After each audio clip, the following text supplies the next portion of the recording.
वैसे आपके घर में जब तबीयत खराब होती है तो आप डॉक्टर के पास जाते हैं। डॉक्टर का पहला सवाल क्या होता है? ये बीमारी कब से है? पहला सवाल यही होता है ना, बीमारी कब से, क्या खाया था, क्या किया था, ये बीमारी पिताजी को भी थी क्या, माता जी को भी थी क्या, उस दिन घर में ऐसा क्या हुआ था। लगभग बीमारी की चर्चा की शुरुआत होती है बीमारी की जन्म कुंडली से। तो आज थोड़ी देर हम इस बीमारी की जन्म कुंडली को भी समझेंगे और इसके समाधान के बारे में चर्चा करेंगे। पहले मैं इंजीनियर था, वकालत तो मैंने बाद में की, और वकालत करने का कारण यही था कि कोई PIL नहीं कर रहा था, इसलिए मैंने वकालत कर ली।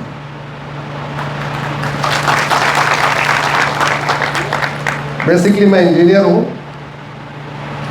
मैंने लास्ट नौकरी अपनी मारुति में किया था, जहाँ कार बनती है, उसके बाद छोड़ के इधर आ गया। जितने भी हिंदू हैं, हम करते क्या? हिंदू का मतलब सनातनी क्या करते हैं? मंदिर बनवाते हैं,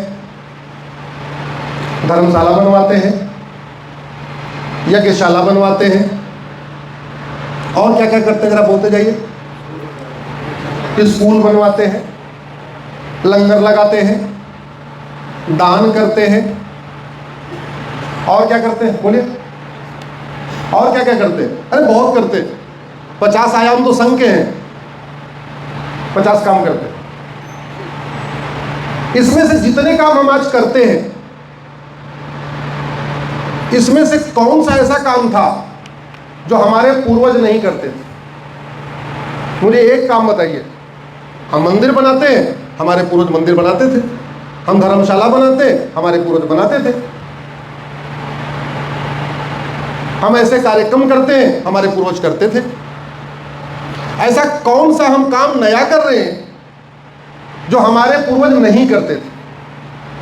तो एक इंजीनियरिंग स्टूडेंट के नाते मैं आपको बता रहा हूं, जो हमने पूरे इंजीनियरिंग में सीखा, कि अगर आपका इनपुट सेम होता है तो आपका आउटपुट सेम होता है।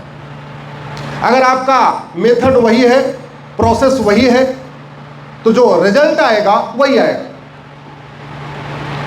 तो जो काम हम आज कर रहे हैं, ये कार्य हमारे पूर्वज अफगानिस्तान में करते थे। और खत्म हुए कि नहीं खत्म हुए? जोर से बताइए जरा। जो काम हम आज करते हैं, मंदिर बनाना, गुरुद्वारा बनाना, गौशाला बनाना, धर्मशाला बनाना, ये हमारे पूर्वज पाकिस्तान में करते थे। खत्म हुए कि नहीं खत्म हुए? खत्म हुए। तो अगर हम काम का इसके बंटवारा देखें, हमने कभी सोचा नहीं हम करते क्या? धर्म की, अरे बोलिए जोर से, धर्म की, अधर्म का, प्राणियों में, विश्व का। हम जितने काम करते हैं वो सब धर्म की जय करते हैं। हम जितने काम करते हैं, कैटेगरी देख लो आप, वो क्या करते हैं? धर्म की जय। और धर्म की जय करने से अधर्म का नाश होता ही नहीं। भगवान राम अवतार किस लिए हुआ था? धर्म की जय की अधर्म का नाश? जोर से बोलिए जरा। अधर्म का नाश। भगवान कृष्ण का अवतार किस लिए हुआ था? धर्म की जय की अधर्म का नाश? अधर्म का नाश। भगवान परशुराम का अवतार किस लिए हुआ था? धर्म की जय की अधर्म का नाश? अधर्म का नाश। छत्रपति शिवाजी महाराज ने धर्म की जय किया, अधर्म का नाश किया। बड़ी बहुत सीधा बेसिक सा कॉन्सेप्ट है। समाज का कार्य है धर्म की जय करना, शासक का काम है अधर्म का नाश करना। और अधर्म का नाश किए बिना धर्म की जय नहीं होगी। गौशाला चलाना धर्म की जय करना है, गाय को रोटी खिलाना धर्म की जय करना है। लेकिन गाय को रोटी खिलाने से, गौशाला चलाने से गाय नहीं बचेगी जब तक गौ तस्कर जेल में नहीं होगा। नहीं तो आप 5 साल तक रोटी खिलाइए, एक दिन आएगा आपकी गाय खा जाएगा। हमें नेचर से समझना पड़ेगा। आम के पेड़ के बगल में बबूल का पेड़ लगा दीजिए, या बबूल के पेड़ के बगल में आम का पेड़ लगा दीजिए, अल्टीमेटली आम का पेड़ सूखेगा, बबूल का पेड़ नहीं सूखेगा।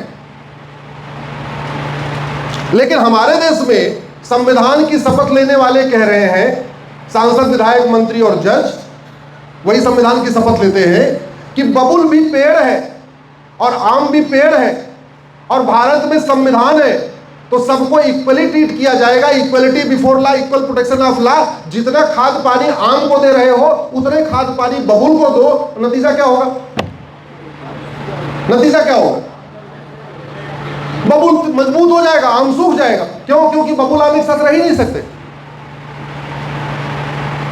जब तक हम इन चीजों को थोड़ा ध्यान से नहीं समझेंगे तब तक गड़बड़ी होती रहेगी।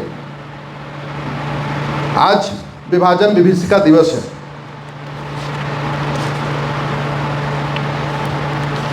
जिस सोच ने आडवाणी जी, जेठमलानी जी, इंद्र कुमार गुजराल साहब, राज कपूर, सुनील दत्त, देवानंद, सुरेश ओबेरॉय, गुलजार को अपना मकान, दुकान, खेत खलिहान, उद्योग व्यापार छोड़ने के लिए मजबूर किया, वो सोच भारत में है कि खत्म हो गई? जोर से बोलिए जरा।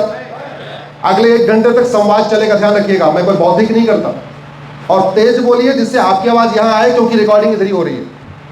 और पता भी चलना चाहिए वर्धा में कितने लोग रिस्पॉन्स करते हैं। जिस सोच ने शेखर कपूर, खुशवंत सिंह, अमरीश पुरी, मिल्खा सिंह, लाला अमरनाथ, यश चोपड़ा, प्रेम चोपड़ा, रोशन साहब को अपना मकान, दुकान, खेत खलिहान, उद्योग व्यापार छोड़ने के लिए मजबूर किया, वो सोच है खत्म हो गई या बढ़ रही है? बढ़ रही है। जिस सोच ने गंधार को कंधार बना दिया, कुंभा को काबुल बना दिया, पर्शिया को ईरान बना दिया, कैके को पेशावर बना दिया, बालिद को बल्ख बना दिया, कंबोज को बदख्शा बना दिया, तक्षशिला को रावलपिंडी बना दिया, वो सोच है खत्म हो गई या बढ़ रही है? बढ़ रही है। जिस सोच के कारण यमन अशांत है, कांगो अशांत है, ईरान अशांत है, इराक अशांत है, सूडान अशांत है, इजिप्ट अशांत है, सीरिया अशांत है, बांग्लादेश अशांत है, फिलीपींस अशांत है, सोमालिया अशांत है, पाकिस्तान अशांत है, नाइजीरिया अशांत है, तजाकिस्तान अशांत है, अफगानिस्तान अशांत है, वो सोच घट रही है कि बढ़ रही है? अगर वो सोच बढ़ रही है तो खतरा बढ़ रहा है कि घट रहा है? तो देश सुरक्षित हो रहा है कि असुरक्षित हो रहा है? असुरक्षित हो रहा है। मैं कुछ नहीं कह रहा हूं, सब आप ही लोग कह रहे हैं। मैं अपना शब्द आपके मुंह में नहीं डालूंगा। अल्टीमेटली मैं आपसे सवाल पूछूंगा, जवाब आपको देना है। जिस सोच के कारण काबुल से, कंधार से, जलालाबाद से, हेरात से, फरह से हिंदू खत्म हो गए, जिस सोच के कारण कराची से, लाहौर से, पेशावर से, गुजरांवाला से, रावलपिंडी से, मुल्तान से, हैदराबाद से, बहावलपुर से, सियालकोट से, लड़काना से हिंदू खत्म हो गए, जिस सोच के कारण ढाका से, चटगांव से, नरकागंज से, खुलना से, रंगपुरी से, राजशाही से, सियालहेट से, वरिसा से हिंदू खत्म हो गए, वो सोच भारत में है खत्म हो गई या बढ़ रही है? बढ़ रही। तो खतरा बढ़ रहा है कि घट रहा है? बताइए।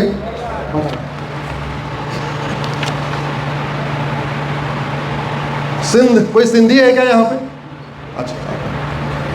सिंध में एक जिला था हैदराबाद, 1931 की जनगणना में, भाई साहब 1931 की जनगणना में सिंध के हैदराबाद में हिंदू 70% थे। सिंध में जो 4 जिले थे, बाकियों में 60%, 55%, 65%, लेकिन सिंध के हैदराबाद में 70%, लड़काना में 50% थे, शिकारपुर में 60% थे। ये सब सिंध के आसपास के एरिया है। जब 1931 में जनगणना हुई और हैदराबाद में हिंदू 70% थे, तो क्या हैदराबाद, सिंध वाले हैदराबाद, मैं इस हैदराबाद की बात नहीं कर रहा हूं, तो सिंध के हैदराबाद के हिंदुओं ने जो 70% थे, उन्होंने सोचा था कि 15-16 साल के बाद अपना मकान, दुकान, खेत खलिहान छोड़ के भागना पड़ेगा? सोचा था क्या? लेकिन जो नहीं सोचा था वो हुआ कि नहीं हुआ? हुआ। इसका मतलब हम जो नहीं सोच रहे हैं वो जरूरी नहीं कि नहीं होगा। हम जो नहीं सोच रहे वो भी हो सकता है। क्यों? क्योंकि खतरा बढ़ रहा है। जिस सोच के कारण दुर्योधन का ननिहाल, जहां से माता गांधारी आई थी, अफगानिस्तान बन गया, जहां 1805 में पंडित नंदराम टिक्कू, जो कश्मीरी ब्राह्मण थे, वहां के प्रधानमंत्री थे, बड़े पॉपुलर थे, बहुत विकास किया था, बहुत गुरुकुल बनवाए, बहुत उन्होंने वहां पे कुएं बनवाए, बावड़ी बनवाई, तालाब बनवाए थे, बहुत फेमस, बड़े पॉपुलर थे।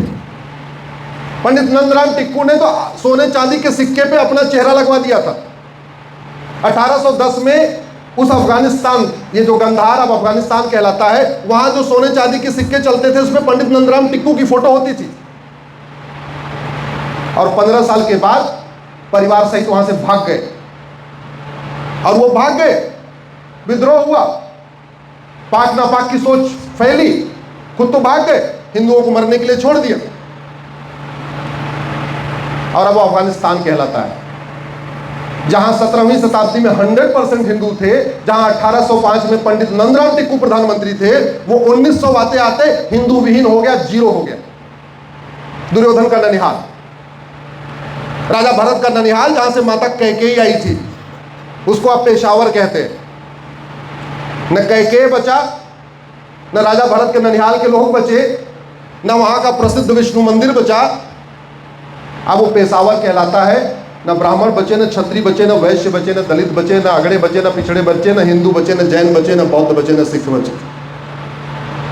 जिस सोच ने कैकेयी को पेशावर बना दिया, वो सोच बढ़ रही है कि घट रही है? जिस सोच के कारण Albania, Algeria, Azerbaijan, Bangladesh, Egypt, Indonesia, Jordan, Kazakhstan, Kyrgyzstan, Lebanon, Libya, Malaysia, Maldives, Mali, Morocco, Nigeria, Oman, Pakistan से हिंदू खत्म हो गए। हिंदू का मतलब सनातनी। कुछ लोग सूर्य की पूजा करते थे, कुछ चंद्रमा की पूजा करते थे, कुछ नदियों की पूजा करते थे, कुछ पहाड़ों की पूजा करते थे। अल्टीमेटली सब किसी न किसी की पूजा करते थे। वो इंडोनेशिया, मलेशिया में हिंदू बचे हैं कि खत्म हो गए? खत्म हो। हम लोग पारसियों को पारसी अलग मानते हैं, पारसी भी सनातनी है। किसी के संपर्क में पारसी हो तो पता करिएगा, उनके सारे शुभ कार्य हवन से होते हैं। उनके मंदिर में 24/7 हवन अग्नि प्रज्वलित चलती है। पारसियों का गृह प्रवेश गौ पूजा से होता है। गृह प्रवेश में पहली बार गौमूत्र से ही सफाई की जाती है, और पहले गाय प्रवेश करती है, फिर पीछे पीछे पारसी परिवार प्रवेश करता है। ये पारसियों का सिस्टम है। वो पर्शिया में थे इसलिए पारसी कहलाए, एक्चुअल में सनातनी थे। और वो पर्शिया जहां 90% पारसी थे, जहां 90% सनातनी थे, आज की डेट में ईरान और इराक कहलाता है। कोई हिंदू बचा, कोई जैन बचा, कोई बौद्ध बचा, कोई सिख बचा क्या? दुनिया की सबसे बड़ी बुद्ध की मूर्ति कहां थी? अफगानिस्तान में। वो मूर्ति बची क्या? नहीं। दुनिया का सबसे प्राचीन शिव मंदिर कहां था? गंधार में। जो गंधार नरेश ने बनाया था, दुर्योधन के नाना ने बनवाया था, वो बचा क्या? नहीं। दुनिया का सबसे प्राचीन भव्य विष्णु मंदिर कहां था? कैकेयी में, पेशावर में, है क्या? नहीं। हम नया क्या कर रहे हैं, इस पे चिंतन करना पड़ेगा। अगर हमारे पूर्वजों ने जो किया हम भी वही करेंगे, तो जो उनका हश्र हुआ वही हमारे बाल बच्चों का हश्र होगा। गलत फहमी मत रहिए। ऐसी कड़वी बात कोई बोल के गया नहीं होगा। आप लोगों को चक्कर भी आ रहा होगा कुछ लोगों की, क्या बोल रही है।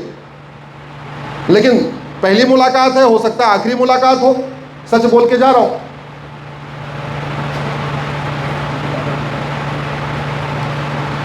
जिस सोच के कारण कश्मीर से हिंदू खत्म हो गए, नागालैंड से हिंदू खत्म हो गए, मेघालय से खत्म हो गए, अरुणाचल से खत्म हो गए, मणिपुर से खत्म हो गए, लक्षद्वीप से खत्म हो गए, लद्दाख से खत्म हो गए, करगिल से खत्म हो गए, वो सोच बढ़ रही है कि घट रही है? जिस सोच के कारण डिस्ट्रिक्ट वाइज देखिए तो मालदा, मुर्शिदाबाद, दिनाजपुर, मुरादाबाद, रामपुर, बरपेटा, बगईगांव, धुबरी, गोलपाड़ा, करीमगंज, मोरीगंज, नौगांव, किशनगंज, मेवात, मल्लापुरम, रामबन, राजौरी, पुलवामा, किश्तवाड़, करगिल, अरे बाकी तो छोड़िए। आपके मुंबई की डेमोग्राफी कितनी तेजी के साथ बदली है। आपके मुंबई में एक है, उसका नाम है धारावी, सुना होगा आपके बारे में, धारावी के बारे में। जिस धारावी में 1980 में पॉपुलेशन रेशियो 80-20 था, उसका 2025 में पॉपुलेशन रेशियो धारावी का 20-80 हो गया। पहले 80-20 था, अब कितना हो गया? उल्टा। कितने साल में? 40 साल में।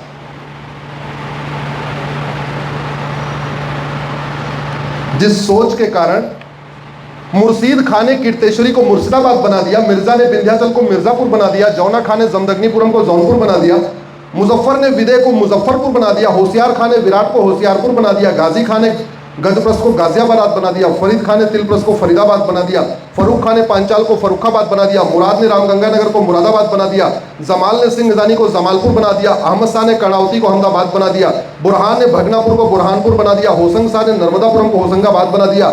जिस सोच ने अहमदाबाद के जिस सोच ने अंबिकापुर को अहमदनगर बना दिया, देवगिरी को तुगलकाबाद बना दिया, धाराशिव को उस्मानाबाद बना दिया, मोकलहार को फरीदकोट बना दिया, लक्ष्मीनगर को मुजफ्फरनगर बना दिया, गोमती नगर को शाहजहांपुर बना दिया, वो सोच बढ़ रही है कि घट रही है?